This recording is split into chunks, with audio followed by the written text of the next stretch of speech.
Man, oh man, oh man. I have found it so interesting.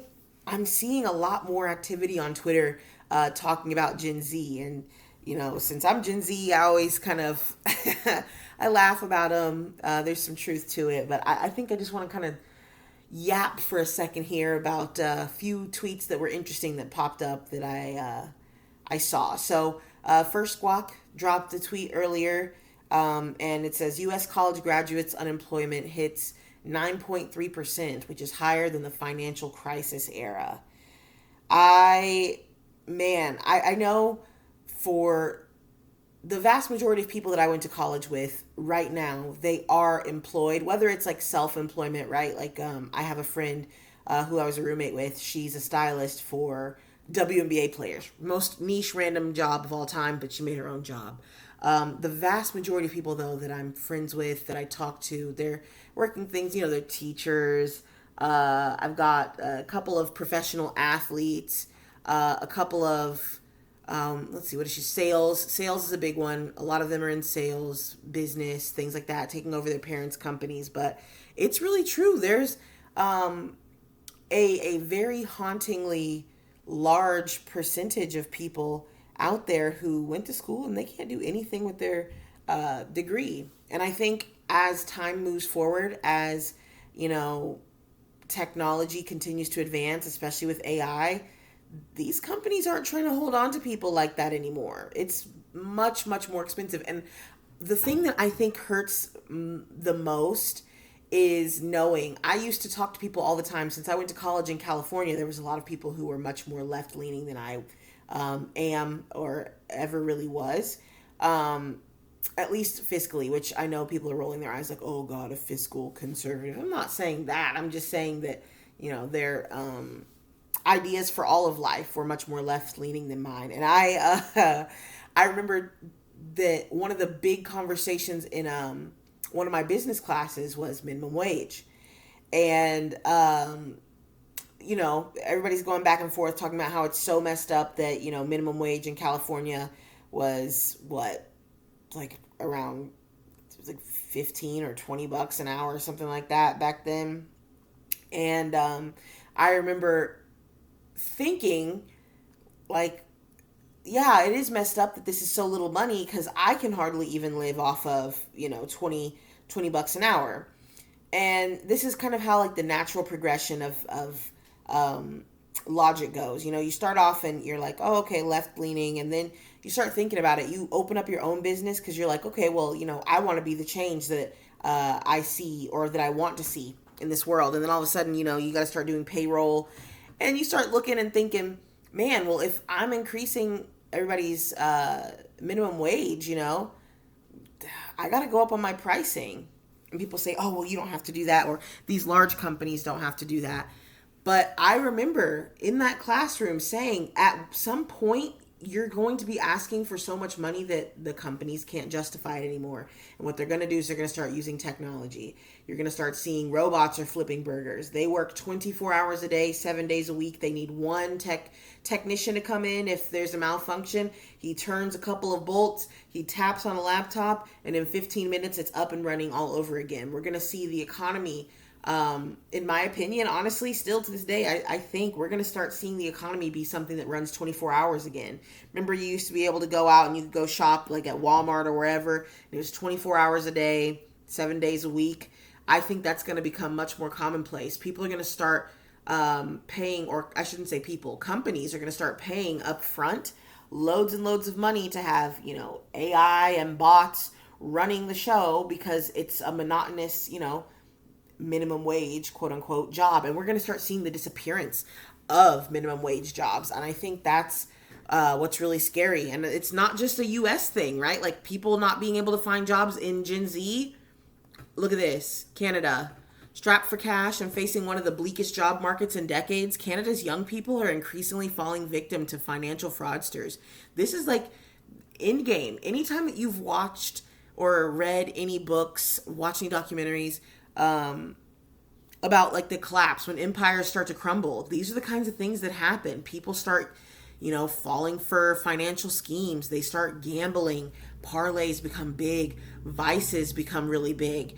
And it just gets worse and worse and worse and spirals out of control until finally, everything just implodes on its own weight of degeneracy. And I mean, we're seeing it across the board. You think, oh, okay, well, you're just talking about North America. No, let's go across the pond.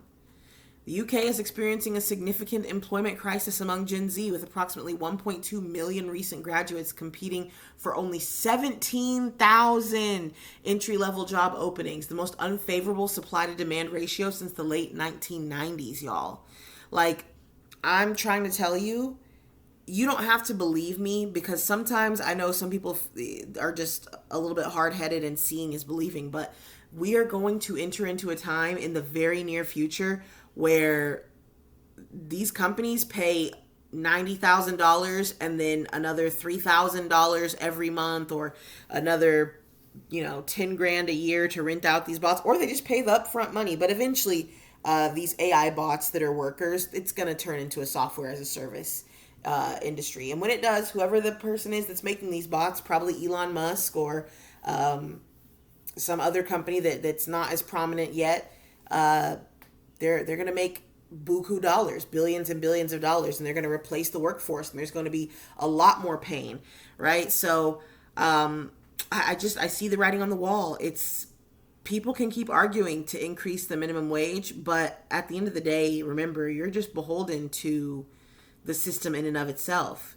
You can raise the minimum wage up to $40, $50, but we're still printing money. Your money that you're getting paid in every single paycheck, it's getting less and less valuable. The purchasing power is degrading more and more and more every single day, until one day you're going to pop up. You're going to say, you know what? I've been saving for so long. It's time for me to go and buy a house. And this exact tweet is what's going to happen to you.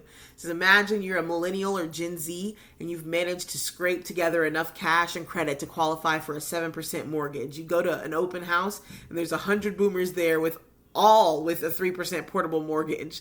This is what Trump's floating. This is his idea. And I honestly think, obviously this is meant as a joke, but there's a little bit of validity to every joke, right? Like, this is the reality that you're going to see. And not only are they going to have 3% portable mortgages that they got back whenever you were, getting puberty acne, but also on top of, if they even have a mortgage left anymore, but on top of all of that, you're going to be paying in dollars that are worth less and less. So the longer that you're waiting to pick up that house, get that 50-year mortgage, my goodness gracious, your purchasing power is worth less and less. You can buy less and less house, and the quality of life that you're going to live in is going to be worse and worse. And on top of that, you're going to be, hoping that you can keep your job. So I just say all of this to say, because I know I've run on for 8 minutes now. You're like, okay, Hunter, get to the point. Like, this is really depressing me, and I feel sad. You have two ways that you can go with this. Honestly, truly. Western man. You can either, one, decide, you know what, like, I can get my college degree, but it needs to be in something that I know I have a shoe in. Maybe you're working for your parents, you're working somewhere where okay, cool.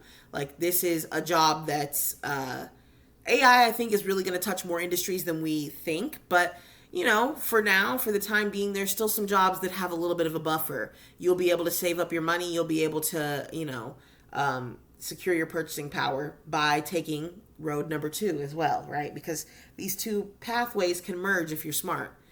You find yourself a trade, you find yourself a job that's got some insulation, it's got some runway from AI, and you work that job and you stack your bread. Or number 2, right? Your degree is actually still worth something. You're a lawyer, you're a doctor, you're doing great stuff. You got a great pipeline of clients that are coming in. Everything looks pretty good. And you are just continually stacking your bread in Bitcoin. Every single day that you are paid, you're saying, hey, all right, my bills are covered. 70% of what's left after my bills and my expenses, all of my, necessary, essential expenses are taken care of.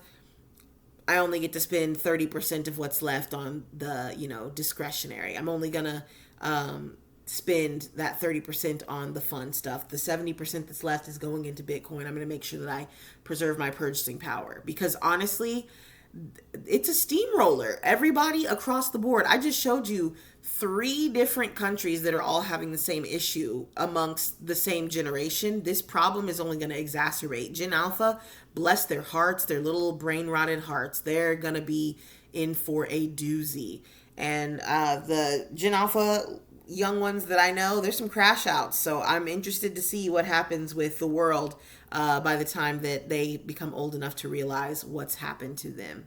But I'm telling you right now, as sure as I am sitting here and talking to you and you can hear my voice, man, oh man, if you're not preserving that purchasing power in 10 years, in 20 years, I promise you, you're going to look up and say, what happened? My savings has evaporated in what it can purchase for me because I didn't do the homework. I didn't listen. I decided that I thought that I could out trade or out parlay or out gamble, whatever my situation. And like I told you guys in a previous video, you know what I'm saying? Like engaging in risky behavior, parlays, 0 day to expiration, all that kind of stuff, that is not what you want. You don't want to be a financial nihilist and doing the things that don't make sense.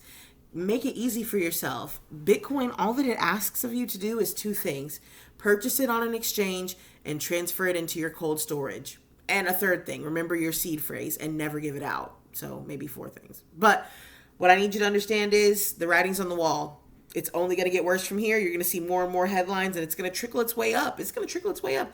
I can tell you right now that the boomers who, they thought things were too sweet, they lived a little bit outside their means in their glory years and, people are living longer and longer now. So Gen X, same thing.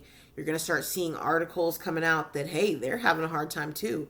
It's really getting scary out here. And I implore you to watch this is the last thing I'll leave you with. I implore you, when it comes to institutions, when it comes to major news media, whatever, telling you that everything is fine, the data's coming in better, things are improving, watch their feet, not their mouth. And honestly, that goes for anything in life. But really, when it comes to investing, watch their feet, not their mouth. That means they're going to tell you whatever it takes to placate you, to make you feel nice and warm and sweet and special and happy and safe and secure, to not stir up panic, to not make you see the truth for what it is, right? They're going to pull the wool over your eyes, for lack of a better term. Watch their feet. Watch what they do.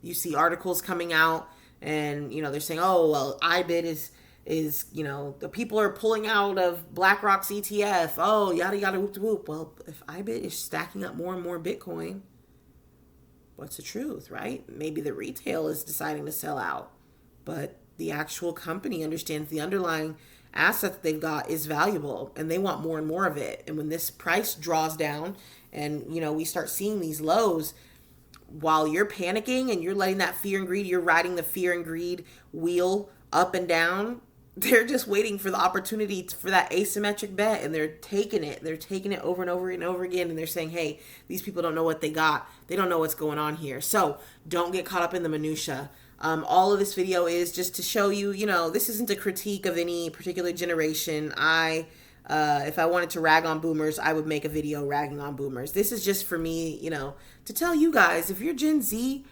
all hope isn't lost, man. All hope is not lost. You can still preserve your purchasing power. And even though it may not be, $10 billion worth of money at the end of the year, at the end of your lifetime, it's much better than if you had never done it. If you manage over the course of the next 30 years to only save $35,000, but that $35,000 goes 10x, then guess what? You got $350K. And while that might not be able to buy you sugar, honey, ice, or tea, in 20 years, it's better than you having absolutely nothing. At least you have a fighting chance to be able to start acquiring assets and using leverage the proper way.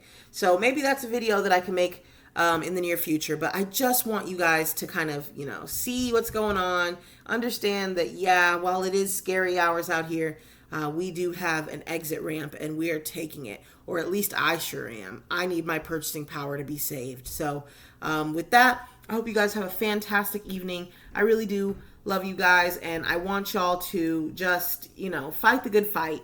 Stay true to your mission, to your goals, and just be disciplined, okay? So with that, I'll let you guys go. Have a great one. Peace.